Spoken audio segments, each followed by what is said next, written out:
اگر یہی حدیث ابوبکر کے لیے ہوتی، اگر یہی حدیث ابوبکر کے لیے ہوتی، آپ اس کو دن رات شیعوں کے منہ پہ مارتے، اوے دیکھو دیکھو، مارتا ہے کہ نہیں مارتے؟ لیکن کیونکہ یہ سید المسلمین امیر المؤمنین علیہ السلام کے متعلق ہے، آپ اس کو نظر انداز کرتے ہو۔ یہ جناب کون ہے کالر بھائی؟ السلام علیکم،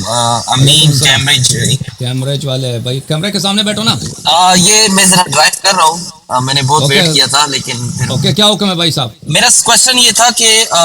خلافت کا ٹاپک جب بھی آتا ہے تو قرآن کو اتنا ڈسکس نہیں کیا جاتا جتنا حدیث کو کیا جاتا ہے، کیونکہ یہ قرآن کے مکمل ہونے کے بعد کے واقعات ہیں خلافت کے، اور اس میں کنفیوژن یہ ہے کہ جب بھی ہم حدیث کو پڑھتے ہیں تو پرابلم حدیث میں کہ میں نے کبھی بھی اہل تشیع کی حدیث نہیں پڑھی، لیکن اہل سنت کی جتنی بھی حدیث میں نے پڑھی ہیں اس میں ہوتا یہ ہے کہ جب بھی کوئی حدیث آتی ہے صحیح، اس کے اپوزٹ ایک حدیث موجود ہے، جیسے کہ نبی کریم صلی اللہ علیہ وسلم کی ایک حدیث ہے کہ بیٹھ کے پانی پینا چاہیے، تو ایز سیم اس کے اپوزٹ حضور نبی کریم صلی اللہ علیہ وسلم کی کھڑے ہو کر پانی پینے کی بھی حدیث موجود ہے جی۔ اسی طرح نماز اگر ہاتھ باندھ کے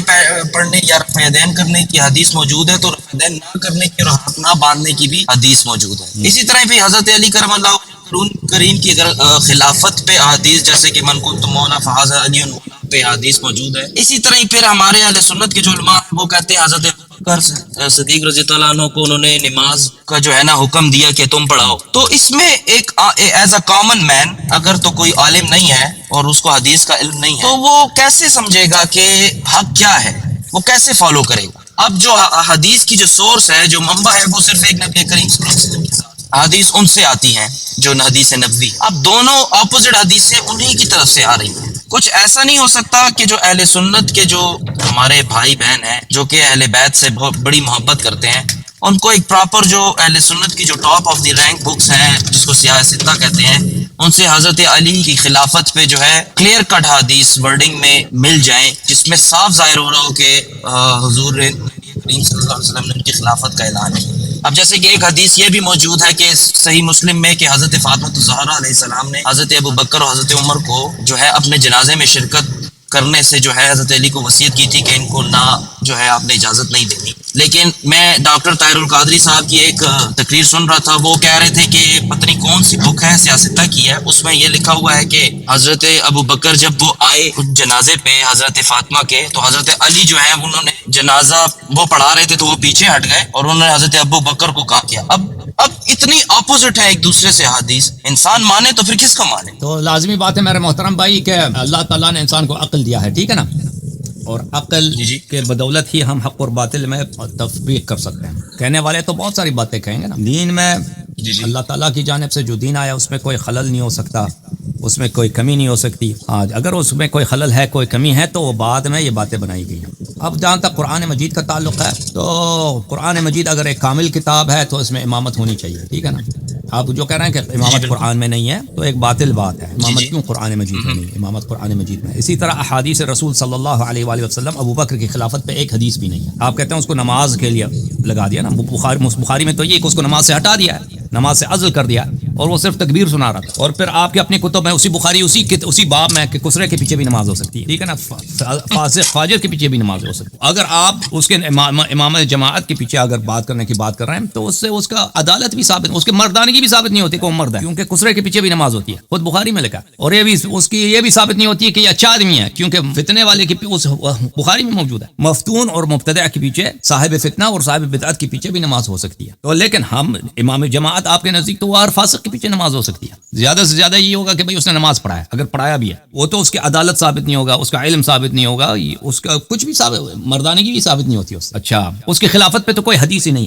لیکن دوسری طرف اہل بیت علیہ السلام کی امامت اور خلافت پہ احادیث بے شمار ہیں، روایات بہت زیادہ ہیں۔ آپ چلے گئے یہاں میرے خیال میں کاٹ کے چلے گئے، میں آپ کو کچھ احادیث ان میں سے دکھا دیتا ہوں، امیر المؤمنین علیہ السلام کی امامت حدیث، کلیئر کٹ حدیث آپ کو دکھائیں۔ یہ کتاب سیر اعلام النبلاء، چاپ مؤسسۃ الرسالہ، جزء 13 13واں مجلد۔ یہاں پہ ملاحظہ فرمائے صفحہ نمبر 430، ابن ابی عاصم، ابو بکر ابن ابی عاصم کے متعلق وہ فرماتے ہیں، ابو بکر ابن ابی عاصم حافظ کبیر، امام بارع متبع للآثار کثیر التصانیف، بھلے احادیث کا محقق، اور حدیث میں اس نے بہت ساری کتابیں، یہ آثار جو ہے آثار سے مراد حدیث ہوتی ہے، اچھا بہت کثرت کی ہے۔ کان من الصیانہ والعفہ بمحل عجیب، سیانت اور عفت میں بہت بڑا مقام ہے ان کا۔ یہ ان کی کتاب ہے، ابو بکر ابن عاصم کی کتاب ہے جو متوفی سنہ 287 ہے، بھلے احمد بن حنبل 241 کے متوفا ہیں، یعنی بہت قریب عہد ہے بخاری مسلم، یہ ایک ہی جنریشن کی بات۔ اس کتاب کا محقق کون ہے؟ ڈاکٹر باسم بن فیصل جوادرہ، استاد الحدیث، علم حدیث کے پروفیسر ہیں بکلیت اصول الدین کالج میں، بجامعۃ الامام محمد بن سعود الاسلامیہ ریاض میں، یونیورسٹی میں، اصول الدین کالج میں اس کے یہ حدیث کے پروفیسر۔ جزء اول چھاپ دار السمیعی سعودی عرب میں، ریاض میں کتاب چھپی ہے سنہ 1998 میں۔ یہ ملاحظہ فرمائیے، حدیث نمبر 1222 ابن عباس سے روایت ہے، قال رسول اللہ صلی اللہ علیہ وآلہ علی علیہ السلام، رسول پاک صلی اللہ علیہ وآلہ وسلم نے علی علیہ السلام سے فرمایا، انت منی بمنزلت ہارون من موسیٰ، تیری وہی منزلت ہے مجھ سے جو ہارون کو موسیٰ سے تھا۔ یہ خلافت پہ تصریح ہے، یہ حدیث بخاری میں بھی متواتر بھی ہے۔ الا انک لست نبیا، لیکن آپ نبی نہیں ہیں، وانت خلیفتی فی کل مؤمن من بعدی، آپ ہر مومن پہ میرے بعد میرے جانشین، میرے بعد ہر مومن پہ میرے جانشین۔ یہ کلیئر کٹ ہے یا نہیں ہے بھائی؟ اگر یہی حدیث ابوبکر کے لیے ہوتی، آپ اس کو دن رات شیعوں کے منہ پہ مارتے، اوئے دیکھو مارتے کہ نہیں مارتے؟ لیکن کیونکہ یہ سید المسلمین امیر المؤمنین علیہ السلام کے متعلق ہے، آپ اس کو نظر انداز کرتے ہو، آپ کے علماء اس کو نظر انداز کرتے ہیں، لوگوں کو نہیں سناتے۔ کیوں نہیں سناتے؟ کیونکہ یہ آپ کے تعصب کو راس نہیں آتی۔ ایک شخص کو آپ نے خلیفہ بنایا ابو بکر، اس کی خلافت پہ کوئی حدیث نہیں، جس کی خلافت پہ حدیث ہے اس کو آپ اس کے حدیث کو آپ نظر انداز کر دیتے ہو۔ کتاب المستدرک علی الصحیحین للحاکم النیسابوری، جزء ثالث چھاپ دار الفکر، یہاں پہ ملاحظہ فرمائیے، صفحہ نمبر 334، حدیث نمبر 4699، قال رسول اللہ صلی اللہ علیہ وآلہ علی ابن ابی طالب علیہ السلام، من اطاعنی فقد اطاع اللہ ومن عصانی فقد عصى اللہ ومن اطاعک فقد اطاعنی ومن عصاک فقد عصانی، هذا حدیث صحیح الاسناد۔ جس نے میری اطاعت کی اس نے اللہ کی اطاعت کیا، اور جس نے آپ کی میری معصیت کی اس نے اللہ کی معصیت کی، اور جس نے آپ کی اطاعت کی اس نے اللہ کی اطاعت کی، اور جس نے آپ کی معصیت کی اس نے اس نے میری معصیت کی۔ پھر ابو ذر سے 4675، حدیث وہی ہے، اسے کچھ لفظ میں کچھ مختلف ہے، 4675، وافق الذهبی فی التلخیص صحیح، ذهبی نے کہا تلخیص المستدرک میں حدیث صحیح، حاکم نے بھی کہا حدیث صحیح ہے، من اطاعنی فقد اطاع اللہ ومن عصانی فقد عصى اللہ ومن اطاع علیا فقد اطاعنی ومن عصى علیا علیہ السلام فقد عصانی۔ جس نے علی علیہ السلام کی طاعت کی اس نے میری طاعت کی، جس نے بھی علی علیہ السلام کی طاعت کی اس نے میری طاعت، اور جس نے بھی علی علیہ السلام کی معصیت کی اس نے میری معصیت کی۔ اس لفظ جس میں ابو بکر بھی آتے ہیں، عمر بھی آتے ہیں نا، یعنی امیر المؤمنین علیہ السلام کی طاعت میرے امت کے ہر فرد پہ واجب ہے، ابو بکر عمر پہ بھی واجب ہے، ٹھیک ہے نا؟ تو یہ واضح بات ہے کہ ان کی امامت، ابو بکر عمر کی امامت باطل ہے، کیونکہ اس پہ طاعت واجب ہے میرے مولا امیر المؤمنین علیہ السلام۔ اوکے،